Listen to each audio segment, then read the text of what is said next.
So this is the question that most of us have. I know, I am able to know that, okay, I shouldn't do this or I should do this, but why am I not doing it? Or why do I not feel like doing it? So the answers are coming. Krishna is going to give the answer now. Shri Bhagavan Uvacha काम एष क्रोध एषः रजोगुणसमुद्भवः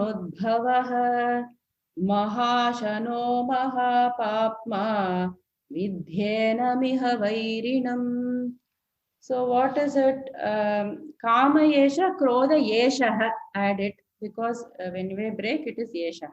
So Bhagavan Vacha, Krishna said, Kama yesha, desire, this desire, yesha, this kama, desire, krodha yesha, this anger. Rajoguna samudbhavaha. Samudbhava means born of, and rajoguna. From rajoguna, we know that there are three gunas, and we saw that very briefly. We know that rajoguna is the cause for the desire. So it is emanating from the rajoguna. He is saying mahashanaha. It is all devouring, and mahapapma. It is very sinful. Vidhi, no, enam, this iha vairina. Know that iha, in this world or here, it is vairina, means it is the enemy. Kama yesha, krodha yesha. So it is it looks as though they are talking about two things, but they are not talking about two things. They are only talking about one thing, which is the kama, and the krodha is the offshoot of this kama. The anger is the offshoot. We saw in the shloka, I think it was 62, chapter 2. Dhyayato vishayan punsah sangasteshu pajayate sangat sanjayate kamah kamat krodho bijayate. There we saw that when we are contemplating on the objects, what happens? There is attachment, sangaha. Sangaha leads to kamaha, which is the desire, and the kama is the one which leads to krodha. So chapter number 2, I think it is 62 and 63.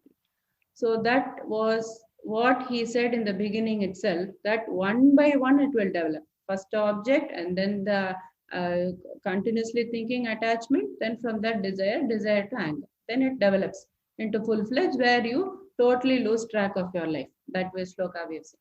So similarly here he say kama yeshaha, krodha yeshaha. So kama is what leads to krodha. They are not talking of two things, they are only talking of one thing, which is only kama, which leads to the krodha. So what Arjuna is talking about, like we saw that there are 4 faculties, right, in our antakarana, is the manas, which is the mind, the buddhi is the intellect, the ahankara, the ego, and the chitta, which is stores all the information. So Arjuna is referring to the intellect, where he says, how is it I don't want to do? I don't want to do, but I am forced to do. Arjuna is talking about the intellect, where the intellect is saying, no, this is not right. Even take the gulab jamun example. I don't want to eat is what the intellect is saying, but what is forcing you to do? The mind. Mind is with emotion. So it has got the emotional component which says, no, I like it. That like is coming in the mind. I don't like is also coming in the mind. So when this mind is overpowering the buddhi, which is actually leading in the correct direction, is when you don't feel, when you say, I don't feel like doing. When you say, I don't feel, that means the manas is talking. That is the problem there. So the 2 faculties are there. If we separate the 2, we know which is talking at one point of time. So we can be very alert. Buddhi tells us what we should do and something is wrong, but manas tells us what is sukham. Oh, I really love to eat it, or I love to not do work, I love to laze around. All this the manas is talking. Even though we know that we should not, we should get up and do the work. So manas has the desire, raga and dvesha, all this is affecting the mind and preventing the buddhi from making the correct decision. So this is the answer that Krishna is giving. Arjuna, you are talking about the intellect, but actually you don't realize that this mind is overpowering the intellect. That is what Krishna wants to say, and it is the kama. Kama is the offshoot, will give to rise to Krodha. And here, actually how the slokas are divided, till 43 it is important shlokas. 37 to 39 shlokas is the Kama Swarupam. Like what is the Swarupam of this Kama? What is the nature of this Kama? 37 to 39 will tell. 40, shloka number 40 will tell the Kama Adhishtanam, which means where does this Kama actually reside? And 41 to 43, where he will say Kama Jaya Upayam, that he will say how I can win over this Kama. That advice also coming here. So, all very important shlokas. So, Kama Swarupam is Krodha. Also, it can be said as the Raga Dvesha, which is produced from the Rajoguna. If we reduce Kama, if we want to reduce Kama, we have to reduce the Rajoguna. That is how the gunas will come into play. Kama Swarupam, he says, is Mahashanaha. Mahashana means like putting fuel to the fire. The desire never going to be satiated.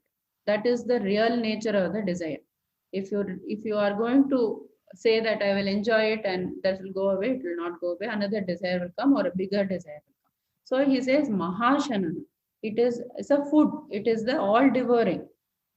When you feel desire, it will keep growing. And that people think that desire can be fulfilled, but that is not the truth.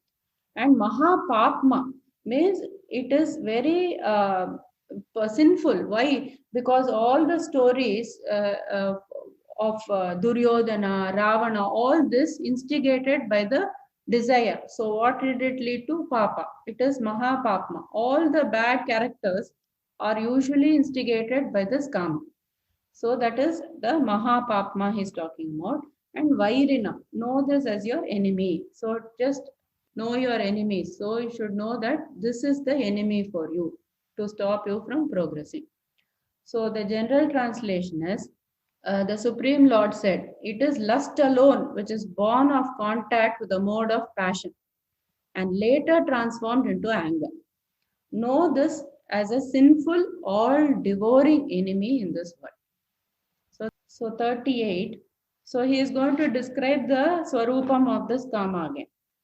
Dhumena vriyate vannihi yathadarsho malena cha yatholbena vrito garbha tatatene damavritam. So here dhumena vriyate vannihi, then yathadarsho malena cha.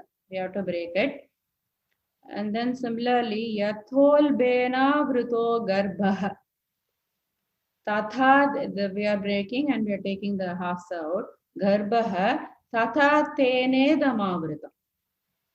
He wants to give some examples. 3 examples he wants to give. Dhumena vriyate vannihi. So first we should take vannihi first, which is the fire. Fire avrite is covered, dhumena, by smoke. So read backwards. The fire is covered by smoke. Yatha, just as. Adarshaha means the mirror. Malena cha, it is covered by dust. So yatha ulbena, ulbena is the womb. Avritaha, covered, garbaha, embryo. So these are the 3 examples he wants to give. Tatha, similarly, tene, by that desire. Tene means he is talking about the desire. Idam, this avritam. He only says that. We are just putting the word there, desire. Next sloka we will see. But he says this is covered by that. Just like that, this is covered by that. That's what he's saying in the shloka. He's not saying it is desire. So the general translation becomes, just as the fire is covered by smoke, a mirror is masked by dust, and an embryo is concealed by the womb. Similarly, one's knowledge gets shrouded by desire. This is the what we are putting inside. It is not said in the shloka. The actual meaning will be, this is just like that, this is covered by that. What is covered by what? We are putting the thing there, that this knowledge is covered by desire. We saw that when the manas is full of kama, how in the gulab jamun example, when we saw the gulab jamun, it hijacked our buddhi and said, no, I like it, I want to eat it. So it hijacked the buddhi, which kept prompting that, no, don't eat it, your stomach is full. it is okay, we'll eat it tomorrow. All those things the Buddhi tried to say. But no, because the manas was full of desire and it came from this raga, the attachment or the storing of that I like in the chitta. So Arjuna's buddhi also got clouded. Before he came to the battlefield, he was full of vigor. He wanted to win the battle. And then when he saw his relatives, Bhishma and Drona, he was deflated. He didn't want to do the war. And so three examples are given. Also, not just as examples, it is also like the intensity. How it is described is also the intensity. So if the smoke is hiding the fire, what can you do? You can just blow it away. If you blow away, then the smoke will go and the fire will be seen. That you can do.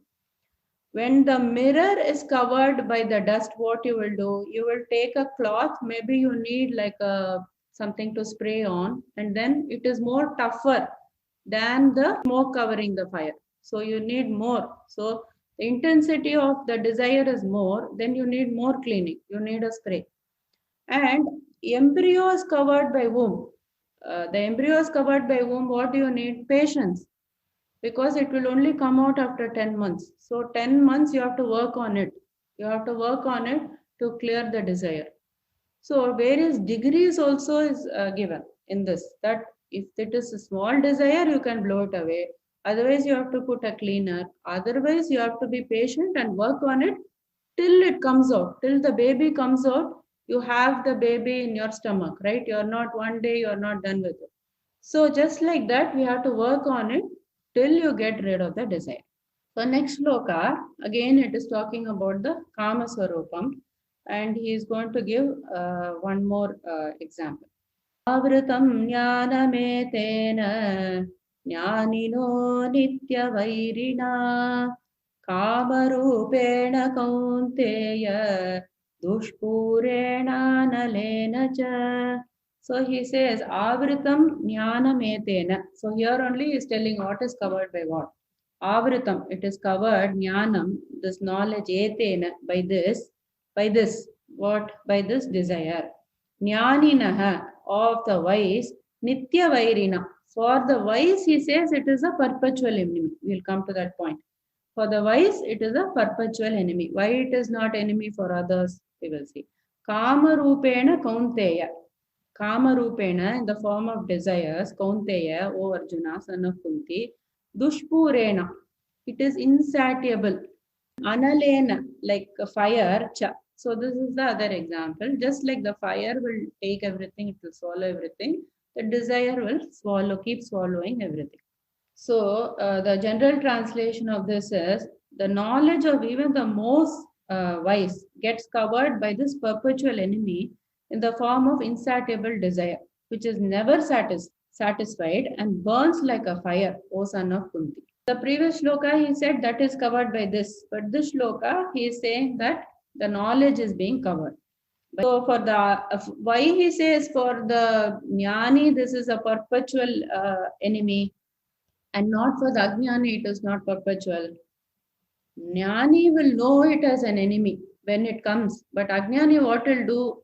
Have the desire, enjoy it. After its damage is done, oh, I shouldn't have done that. That will be the ajnani's reaction. He will not see it as he sees it as friend actually. Gulab Jamun is friend for him till you know that after you eat 4, 5, oh, I shouldn't have done this. This is the Ajnani's thought process. But Jnani will see it and he knows this is my enemy. I have to stay away from it. So like that for everything, the Jnani will think of it as an enemy and we will stay away from it. So next sloka onwards, he will tell how we can take steps to control it. Sloka number 40. Indriyani mano buddhihi asyadhishthanamuchyate yeteir vimohayat yeshah jnanamavritya dehinam. So Indriyani, so here he is talking about the placeholder. Where is this sitting? That Adhishtanam he is telling. So the previous three shlokas he talked about the Swarupam or the nature of this kama. Now he's going to tell where it is actually sitting or residing. So he says, Indriyani mano buddhihi. Indriyani, the senses, manaha, the mind, and the buddhi. It is residing in all the three places. Asya, of this desire, adhishtanam is the dwelling place. Uchyate, it is said. Yetaihi, by these, vimohayati, deludes, yeshaha, this, jnanam, knowledge, avritya dehina. The avritya means it clouds or it surrounds dehina, for this embodied soul of this jiva. So what is he trying to say? The senses, mind, and the intellect are said to be actually the breeding grounds of desire. Though through them, it clouds one's knowledge and deludes this embodied soul or this jiva. So how it becomes, because the senses going to first see it. The senses are going to be the entry point. And this is where with your eyes you're seeing that gulab jamun looks very attractive, it smells heavenly. So the senses are taking it. So senses also is the collaborator there. Then it is going to the mind, which is going to give the signal, I love it. And then the intellect is being clouded too. So everywhere this attack is happening. So he's saying that you have to be careful in all the three places, not just one place. Senses you can control, then the mind you can control by samatvam, by saying there is nothing like and dislike, I'm okay with it, like that you can control. And then the buddhi will then act in the proper way. So the three places where we have to pay attention is the senses, the mind, and the intellect. So the location is said to be both, which is the breeding ground. Tasmat tvamindriyanyadau niyamya bharatarshabha papmanam prajahi yenam jnana vijnana nashanam. So here he is giving us the solution of what Arjuna asked, why are we impelled to do certain things even we don't want to do? The answer was because you are taking the decision from your mind rather than from the intellect, which is supposed to give the right answer. That was one thing wrong. And how do I overcome this problem? This answer is given here. Tasmat, therefore, tvam, you, indriyani, senses, adau, in the very beginning. So what did we say? The senses are the gateway. The eyes and the ears, they saw the gulab jamun. There is the first attack. So adau, the very beginning, niyamya, control it. Okay, niyamya, bharatarshaba. So the best of Bharatas. So he is Arjuna. And papmanam is the sinful. Prajahi, slay it. Slay this sinful thing. He is certainly yenam, this jnana, knowledge, vijnana, realization, nashanam, the destroyer. So what does he say here? We'll see the general translation, then we will see. Therefore, O best of Bharatas or Arjuna, in the very beginning, bring the senses under control and slay the enemy called desire, which is the embodiment of sin and destroys knowledge and realization. Okay, so what is he saying here? So suppose that there is a tree. Suppose there is a tree, so you want to chop the tree. So how will you chop the tree? First, you will cut the branches, and then when the branches are gone, so that will be the first step, remove the branches, and then you have to uproot the tree. So the two-step process is there. Similarly, the step it is given here is the shamaha and the damaha. So if you remember, damaha is the control of the senses and the shamaha is the control of the mind. So that is the first step in controlling this big monster called the desire or the kama. So if you have sense and the mind control, then half the battle is won. Adu is very important. In the very beginning, you have to control it. You should not let it go into even your mind. First senses level you should control even before it is attacked, or the mind level you should control it. Papmanam, this is Papa Swarupa, which causes actually the sin. So Prajahi, slay it, which is the destroyer of the Jnanam and the Vijnanam. So there are two interpretations to the Jnanam and Vijnanam. So one interpretation is that Jnanam is the knowledge and Vijnanam is the Jnana Nishta, which is the practice of the knowledge. So this karma is going to destroy your realization. It is going to destroy your practice of realization also. It will destroy both. Jnanam is the knowledge and Vijnanam is the Jnana Nishta. There is also one more interpretation which will just reverse these two, which says that Vijnanam, Jnanam means knowledge that the Brahman is there, and Vijnanam means that the Brahman exists as myself. So just a reversal of the Jnana and the Vijnana word. So basically your Purushartha or the goal of moksha will be destroyed by this.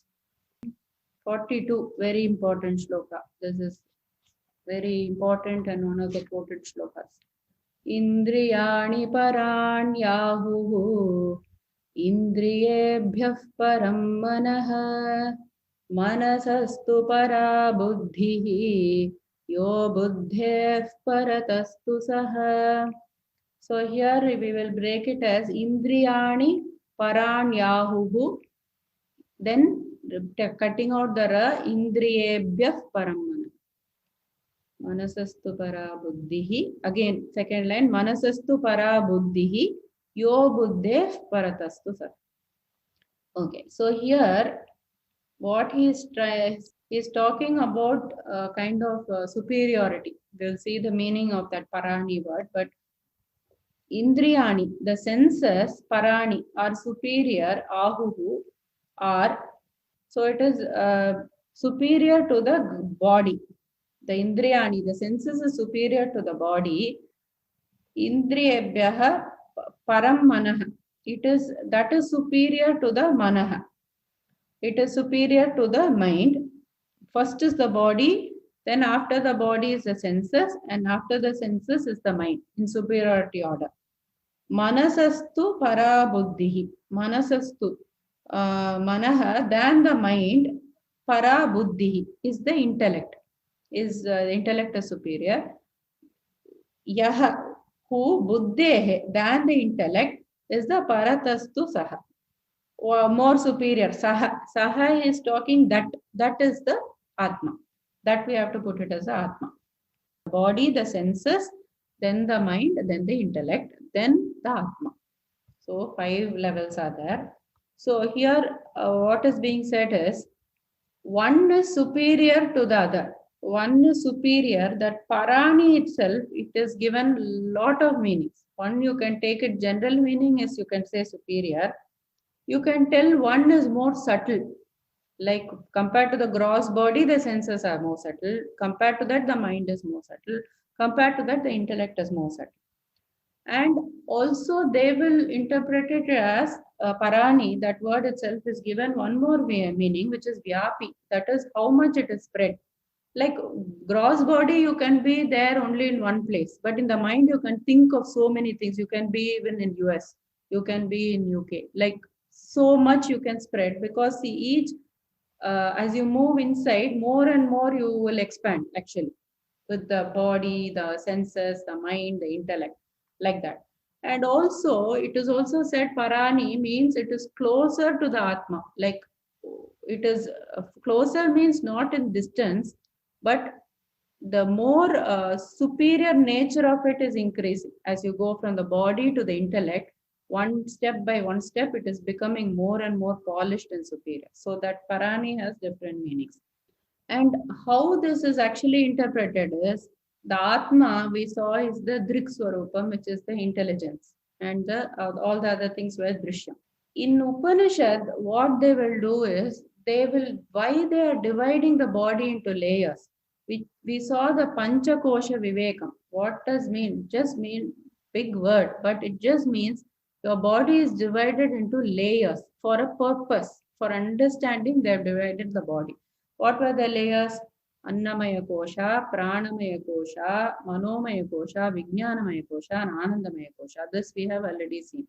So the body was divided, going from the very, very gross to the most subtle aspect to understand it and to detach from it. That was a purpose, and this elaborate thing will be given in the Upanishad. And also, the body was divided into Sharira Trayam, that three bodies that we see, the Stula, Sukshma, and the Karana Sharira. So, what they will talk is like first itself, like when we say, oh, you are the Atma, or realize that your body, that never happens. So, what they will do is try to separate one thing at a time. Be detached to the Stula Sharira first, the body, the indulgence. What is the qualities of the Stula Sharira? Indulgence. So that you will detach. Then you will come to the Sukshma Sharira, where you have more of this Vairagyam and the Vivekam that we are talking about. Then you go to the Karana Sharira, which is more about, am I the cause? I'm thinking I am the cause of this Papa and the Punya. So you detach from that. So then you become closer to realization, and that is how in the Upanishads, the liberation has been explained, like how you can detach from one state. They will also explain it in terms of koshas, Annamaya kosha, always eating and sleeping. That is what you will detach yourself from. And then you go to Pranamaya kosha, which is energy, just running about, being attached to activities. That is a Pranamaya kosha. Manomaya kosha, the mind. Then you detach from the intellect. I am this person, I am intellectual, I am this and I'm that. So that detach from the intellect, and then the Anandamaya kosha, and then detach. So that process step by step is talked about, but just a brief thing we are seeing here. So why we are seeing this is because we should know that one thing is superior to the other, and there is something more superior to this body, that we believe that we are the body, that we are not this body, and there are so many layers beyond the body. There's a senses, there is a mind, there's a buddhi, and then there is this Atma itself. So to know that and to cross all that one by one is what is being said as the practice. Not one day suddenly you sit, I'm not this body, it's not going to come. So that's a step by step process. एवं बुद्धेः परं बुद्ध्वा संस्तभ्यात्मानमात्मना जहि शत्रुं महाबाहो कामरूपं दुरासदम्. So here he says, evam buddhehe, evam, thus the buddhi, than the intellect, param, superior, buddhva, knowing what? You are superior to the intellect. So he last stage is the intellect. Body, senses, mind, then the intellect. You are superior to the intellect. We said the intellect itself is making correct decisions. Why? Because it is the closest. We are not distance wise, but it is more superior to all the others, mind, and also know that you are more superior to this buddhi. Sanstabhya, that means you subdue. Atmanam, Atmana. So two words are there. Atmanam means the lower senses, which is the mind, the buddhi, the senses, the mind, and the intellect. Atmana is the higher self, which is this Atman. So using this Atman, you control this Atmanam, which is the lower self, the higher self by the lower self. Jahi Shatru, Jahi, kill it, Shatru, the enemy, Mahabaho, the armed one, is referring to Arjuna. Kamarupam Durasadam, Kamarupam, in the form of desire, Durasadam, which is formidable. So, thus knowing the Atma to be set superior to this intellect, O mighty armed Arjuna, subdue the self, the senses, the mind, and the intellect, that is the lower self, by the self, the higher self, which is the Atma itself, and kill this formidable enemy called lust. So, kill it with this power, knowing that you are this Atma. You are not any of these other things that I have talked about. If you are in one level, go to the next level. If you are in the body, go to the senses at least, then from the mind, then to the intellect, and finally to realization. Om Tat Saditi Srimad Bhagavad Gitasu Upanishatsu Brahma Vidyayam Yoga Shastre Shri Krishna Arjuna Samvade Karma Yogo Nama Tritiyodhyayah.